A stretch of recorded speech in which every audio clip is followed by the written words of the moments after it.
Welcome to another Unwinding with Fiber and Fabric and Tour de Fleece 2023. I am going to try to record this video. So far, I've had an alarm go off. A cat just finished scratching on its scratching post. One of my other kittens, the little orange tabby, she wants to play cat and mouse with me.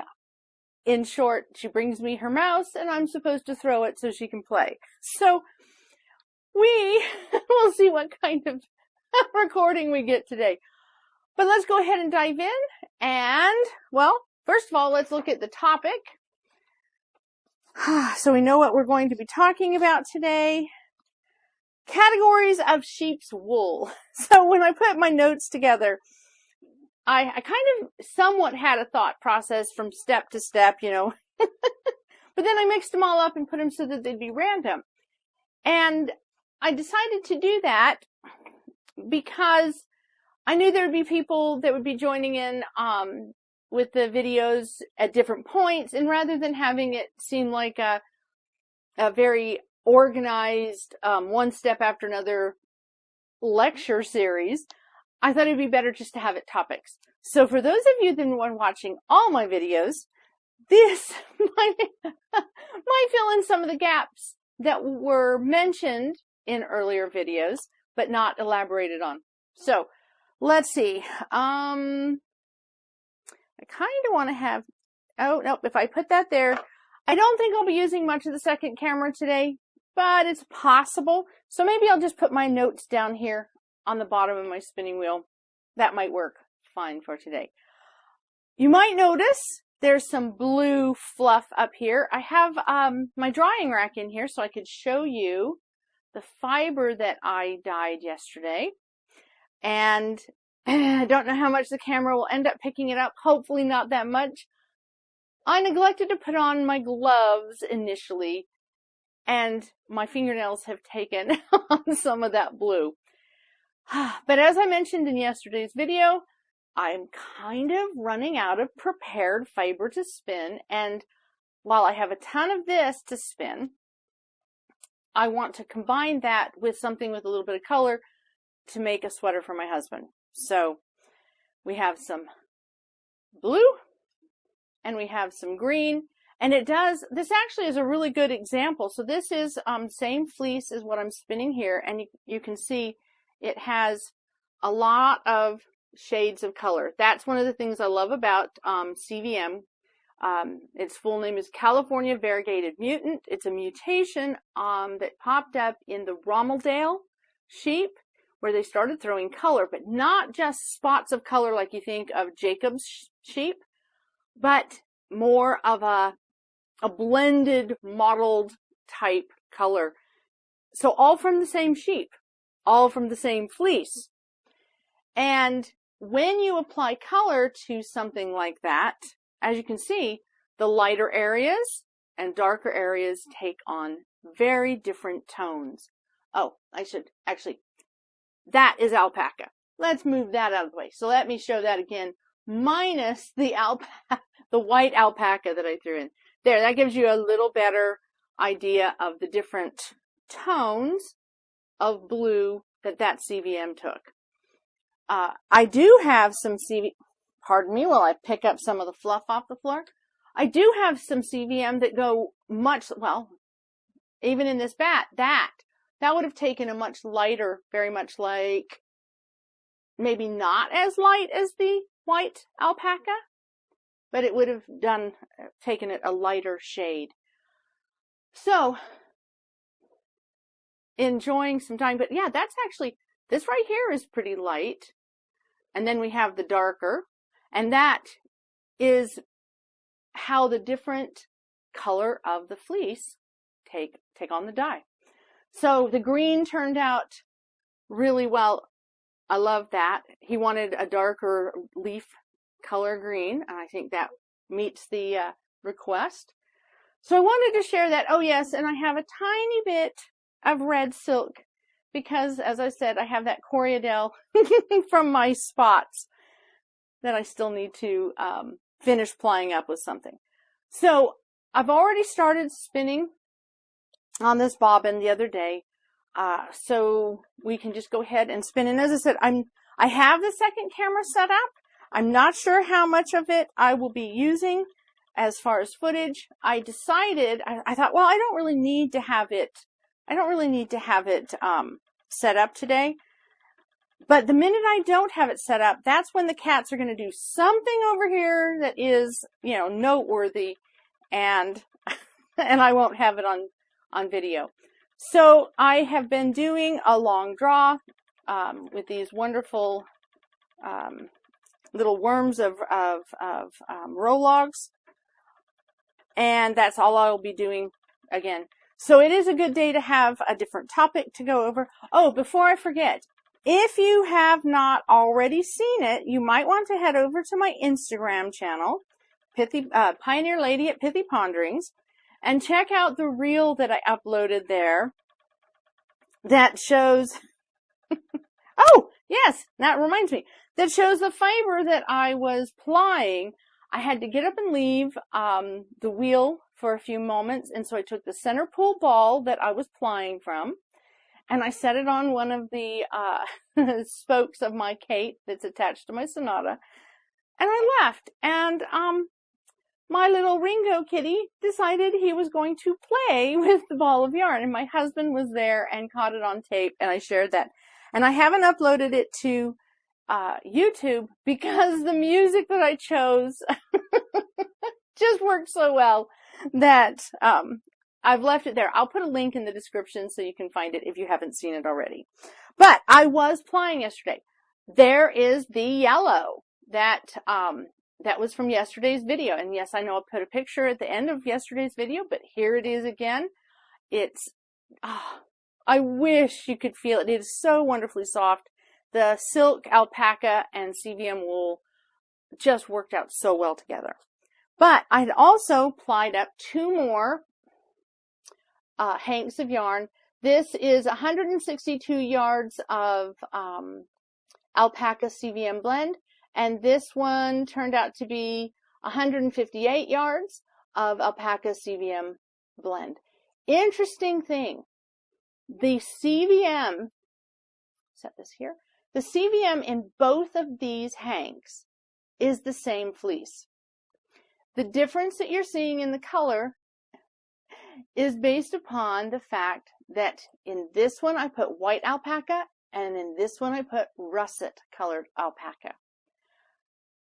That is the difference. It's actually a very brown CVM. I will post a picture over here so that you can see it before I spun it. It is a dark brown wool that I put 2 different colored alpaca fleeces with, and look at the difference that makes. So blending fibers it doesn't just change the texture, but it does change the color. And in this case, the white alpaca is so lovely and soft, whereas the russet is a little bit prickly. And yeah, there it is. I actually do have another, I have another one that I applied. I don't have it ready to share. It's 100% alpaca, and I think it's the white and the russet. So I will put that aside to show you tomorrow in tomorrow's video. Or maybe I'll just post pictures of it. Let's do that. I'll post pictures of it here at the end of this video. I'll throw a couple pictures. And I will check my Instagram. That is a great place to check. Also, if you're on Ravelry, I have been updating my stash there. So I didn't want to forget to share those little bits of yarn. So if I remember, tomorrow I will have some more hanks. I'll show the hanks again, or just check all my Instagram or Ravelry or Facebook, because the photos will be there. And again, I'm Pioneer Lady on Ravelry, and I'm Pioneer Lady at Pithy Ponderings on Instagram and on Facebook. And there are links here on my page on YouTube. I'll make sure in this description to make sure that all of the links are there so that you can find them. All right, so let's get back to the spinning. There is vegetable matter here. Let's just set that aside. the categories of sheep's wool. So we think of, we see a fluffy sheep and we think, well, it's wool. We know that. And most of the time, we don't necessarily recognize that there is a huge difference between, especially from photos, between one type of wool versus another type of wool. And I've talked about the sheep category the other day in a video. I talked about how we divide sheep into milk sheep, meat sheep, fiber sheep, and that we have spinning flocks, and that we can have dual breed sheep that are bred to, for two purposes, dual purpose, I should say, sheep. So we went over all of that, but there are also other categories when we get into, especially when we get into looking at the fiber that we spin from the sheep.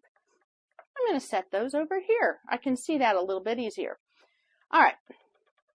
So the sheep breeds, when it comes to looking at their wool, as opposed to if they're creating milk or meat, when we look at the wool of sheep, sheep get categorized into three broad categories: fine wool, long wool, and down.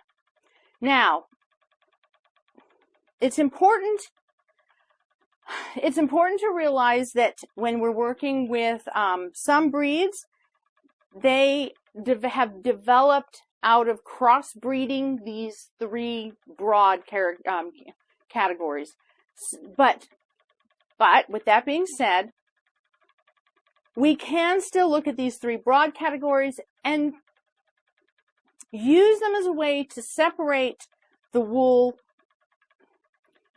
a little bit into how we'd want to spin them and how we'd want to use the end fiber. Again, there will be variations amongst each breed of sheep.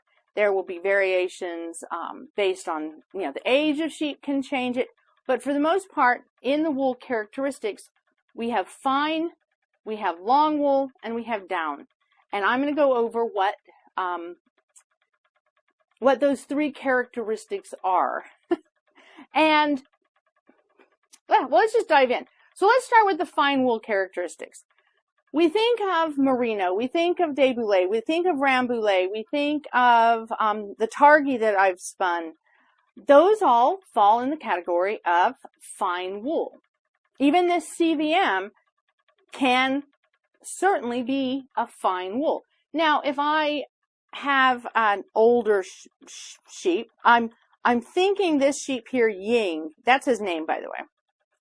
I think it's a him. I don't remember if I know if this was from a ewe or a ram, but I do suspect it is from an older sheep rather than a younger sheep. The texture of it, there are some areas that are nice and quite soft, but overall, as far as my CVM goes, it is a coarser, it's a coarser wool than some of my really ultra fine CVM. It's also, the staple length is about the same as what most of my other CVM is. And I don't believe this is from a crossbred, but I suspect this is from an older sheep. And the interesting thing is that with this breed, as they get older, their fleece tends to lighten in color. So a sheep that started out with much darker fleece might end up being much paler as they get older. Okay, so fine wool characteristics tend to be next to skin soft. That's the important thing. When it's in the category of the fine wool, it tends to be next to skin soft. It has a fine micron count. It certainly is dependent on the age of the sheep, the individual, if there were any health issues as during the year between the different clippings of the sheep.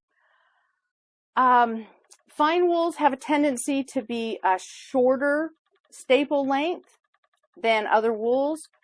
They can be heavily coated in lanolin.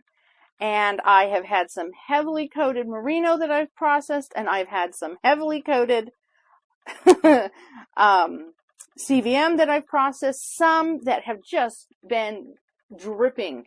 It just feels like they're dripping in lanolin. So they are very fine, short, fluffy, and sometimes drippy in lanolin. But they make wonderful next to skin items. The next category we're going to talk about is long wool characteristics. Long wool fleece, and this is interesting. So keep in mind, I've talked about a fine wool, and now I'm talking about a long wool. I'm not talking about a short, medium, or long staple length as a way to categorize. I'm talking about more of the general categories of the breeds rather than the specific length of any fiber. Because you could always, I guess, shear your sheep at different times, and the length of the staple length of the wool could be a little different based on that. All right. This is long wool sheep. Now, when you see a picture of them, you will see a difference. You're not going to say, oh, look at that fluffy little lamb running through the field. It's going to have, in some cases, it's going to look like it has dreadlocks. Some cases, it's really going to look, if you're familiar with some of the old television shows, it's going to look like Cousin It. There will be, I think it's Cousin It, the one with all the hair. It also makes me think of, cartoon, I'm dating myself, cartoon back in the day. I'm sure that it is something you can Google. Captain Caveman, lots of shaggy hair. So long wool fleece tend to be long, and some very, very long in their staple length. They often have luster, a high sheen that gives them almost a silk-like look. So Wensleydale, I've had a Wensleydale, that it looked like liquid silver. The fleece off that one looked like liquid silver. The luster was so intense, and it feels different. It looks different than, say, a CVM or merino. It looks like locks of hair. It's great for doll hair, actually, for when you're making your own dolls. It looks like locks of hair, curly locks of hair, rather than fluffy piles of wool. These are not usually next to skin soft, but they can be made to use in a wide variety of clothing. They can be especially good when spun very fine, very thin. They can be used to make lace weight, very lacy shawls, because they have the luster. They will catch in the light and shine much like a silk would. But because they are long and coarser, so easier to see with your eyes, the strands, you can really spin them fine, and you can make beautiful lacy shawls and items of that nature. They can also be spun thicker, applied many plies on top of each other, and get super industrial strength type for utility, like the shopping bags so many people are crocheting or knitting up these days. So it can be very versatile.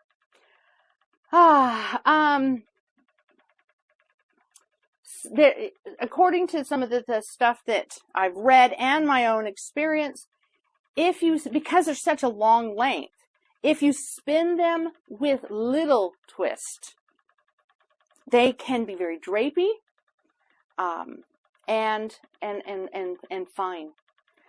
If you ply them with a lot of twist, you're going to get high tensile strength, very durable, very abrasion resistant. Like the other day when I was spinning some of the Leicester long wool, you're going to find it is really a durable fiber to spin. And it said, the next thing I have here, it says, while some long wool fleece might be quite coarse, they can also create an exceptionally strong yarn, perfect for items needing for durability. That's what I guess that's what I just said. See, I know what my notes say. I don't need to doubt myself. So what you want to do is, well, like with any fleece that we're spinning, with any fiber we're spinning, identify what that fiber really prefers to be done. And if you have an exceptionally fine, lovely, shimmery Wensleydale that, like I said, it just looks like liquid silver or inky black, you may not want to make a grocery bag out of it. You may want to spin it fine with little twist and turn it into a lace shawl or edge work on a project. So if, on the other hand, like with my my Leicester long wool, especially the male, the ram, his fiber, while very pretty, it is better suited for a more industrial, more durability. Although overdyed, the gray, because he is a gray, it's a gray fleece, overdyed, it is a wonderful craft yarn. It is, perfect for needle punch, and I should say punch needle, I think is how they term that. But it's just fabulous for crochet amagramis. I actually, here off camera over here, I have a little gnome lady that I've actually made out of the Leicester long wool. It's a wonderful dense, it's not a squishy soft product, but it's wonderful, it's dense, and it's durable, and it keeps its shape beautifully. So that is the long wool characteristics. And finally that brings it, it does say here that long wool fleece tend to be dense and heavy, while not necessarily heavily coated with lanolin. It may contain a good quality of dirt hidden within the locks. Oh yes. Combing the long wool is preferable to carding, especially if the locks are on a longer side. And I've mentioned that before. You know, why would you want to card it? Well, you could cut the locks in half and make them smaller. You could card it and make, and spin it a different way. So there is legitimate reasons to do so, but it will best serve you, I think, with combs to get them clean, to get the fiber clean, align all the fibers, and highlight the luster. All right, so let's go into the down characteristics before I run out of time for this video. And I'm stumbling here. This is an important note to make. Down type breeds are often considered meat sheep, but they have a unique characteristic that makes them interesting to the hand spinner. They tend to be felt resistant. That is the information I wanted to share. So these are down type sheep, not the downy undercoat. Many sheep are that have like the Herdwick will have a downy undercoat and then they'll have the outer kemp. This is a down type breed. Not to be confused with sheep that have the word down in their name because they are from a certain region of the British Isles. But this notion, this characteristic that they may very well be a bit felt resistant is really interesting, because what it means is you have a fiber that could work really well in your knitted socks or mittens that if you're not wanting them to felt. Now, with mittens, if you want them to felt, you want to make them a little bit bigger and then you want them to felt so they hold everything in. This isn't the idea. But if you're wanting to try to have a superwash characteristics in a non-superwash fiber, some of the down type breeds will potentially give you that. Test. They are often medium range in their micron, neither extra fine nor extra coarse. Again, probably quite a good combination for when we are talking about socks. These fibers tend to fluff up after spinning, so it's important to keep in mind when deciding how thin to spin. And that is something that, yes, like with my CVM and my Coriadel, which I should have probably mentioned. My Coriadel that I'm spinning is an American Coriadel as opposed to other Coriadel breeds where the characteristics are slightly different.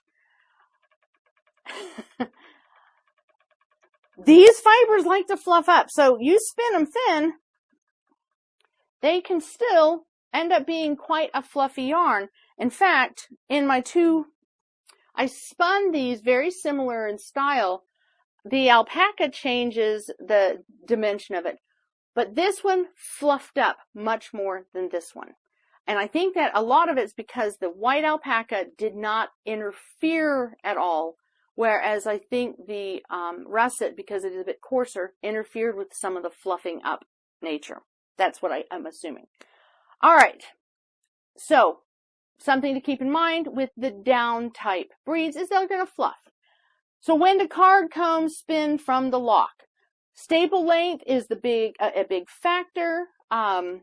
When it's very short fiber, a card is going to be better. When it's a longer fiber, a comb is going to be better. Nothing prevents us from spinning from the cloud. A very short fiber is not going to be easy to spin from the lock. It can be done, but it won't be fast and enjoyable, maybe as enjoyable as something else. So I covered everything. I've kind of hit my targeted time that I'm aiming for. What I wanted to do is I'll share some photos at the end, if you have watched to the end. But again, and I'll put the link in the description. I really do recommend investing in the Fleece and Fiber Sourcebook if you are looking to try a variety of fibers.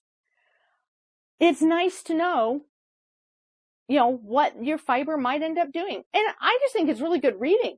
I mean, but then again, I can sometimes be a little bit of an odd duck. I enjoy reading about curious facts, curious information. So I am going to leave you with that thought today. If you're curious about the differences between sheep and other animals, the Fleece and Fiber Sourcebook is not just it's not just sheep. It does have other animals as well. But if you find yourself curious, see if your local library has a copy, or see about obtaining a copy for yourself. I hope that you are enjoying this Tour de Fleece season and having some time to unwind with fiber and fabric. We will see you again tomorrow. Happy spinning.